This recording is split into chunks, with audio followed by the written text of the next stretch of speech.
it's about providing that very personal service to people, giving people choice and control and flexibility.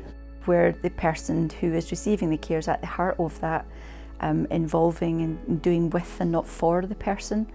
As the staff say, it's a very, very rewarding job, and not only do they become, their carers, but they become their friends and lifelong friends. Good care is dependent on the individual. Every individual is different. They have different outcomes, different goals, different aims and different needs. So good care is adapting yourself to what the client's needs are in every visit.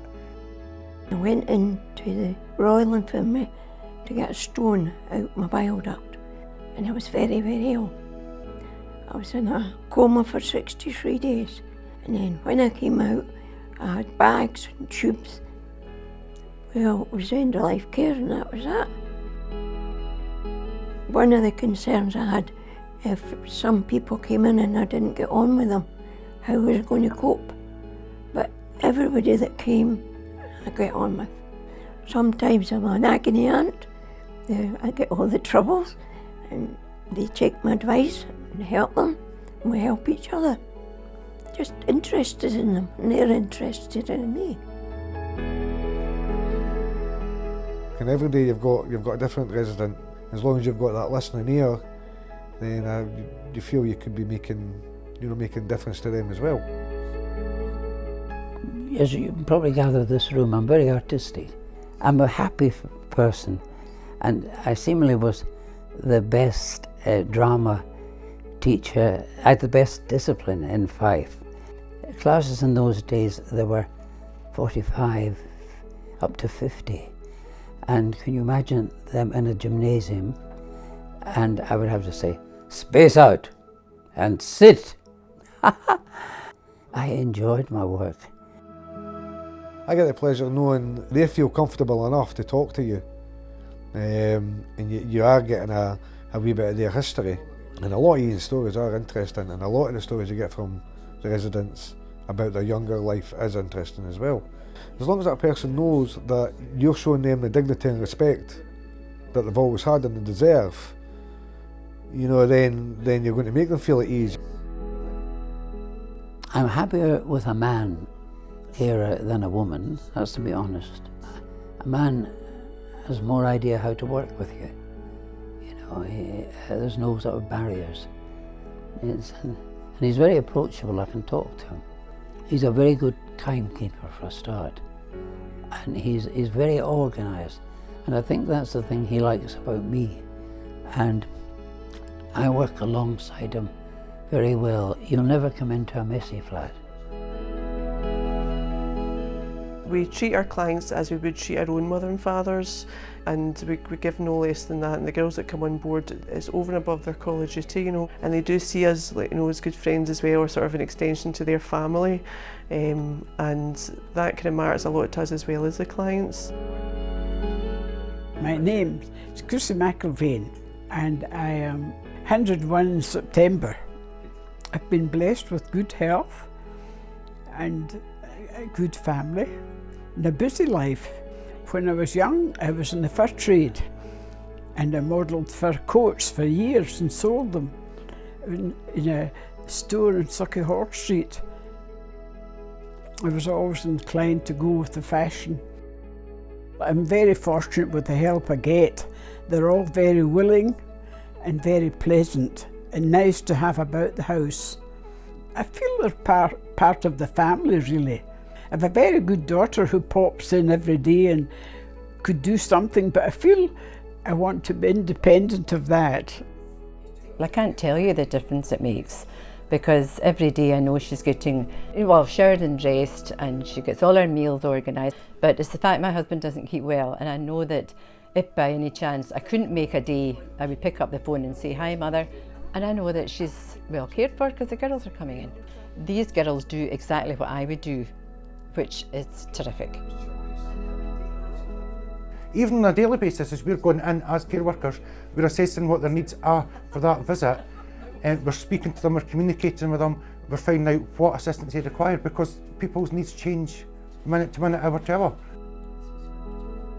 Helen used to live in Bearsden, but she developed a neurological condition which meant that the house she was in was too big, and also she needed more care, so she came into sheltered housing about 8 years ago. I would say the most valuable thing is that we have regular carers.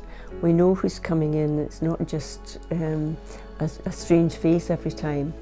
And then the carers then can get to know Helen and get to know her needs quite intimately. But also when they come in, they obviously appreciate Helen as a person and not just a condition. And they get to know not just her physical needs, but also her personal needs and her personal likes and dislikes. When the first time I met Helen, she was actually mobile, and then I can see her illness deteriorating. Yeah, it started off just coming at the weekends, and now I'm in here 6 times a day. Helen has good days and bad days. Helen could walk with the support of the 2 carers that she gets. Today she's not been feeling too well, so we've had to use a stand-aid for Helen. But we just keep encouraging Helen to stay on her feet, and we push her. We've also been away on holiday, so I helped Helen on the cruise ship to assist with all these kind of duties as well. It's not a job. It's like caring for family. It means so much when you're caring for someone, if your heart's in it. We're quite a good team, aren't we, Helen? You have to be able to want to do the job. You have to have a caring nature. And so empathy is a huge value that we look for. Care is a very rewarding job to do, and it definitely has its highs and its lows. And I think we need to, as a company, really support the carers to be out there being trained and being able to do their job. So as well as still going out and caring for the clients, I'm also looking after the staff, you know, and checking that they're well supported, and also doing training with them. I always make sure that I take them out with me at first, and they shadow me or one of the other more experienced girls, so they know the clients really well. And we're always asking our staff members what training they would like, you know, and we'll obviously carry that out for them, just so that they feel well supported doing their job, and it means the clients are happy as well. It's a really rewarding job, and not 2 days are the same. I think that you can make such a real difference to people's lives.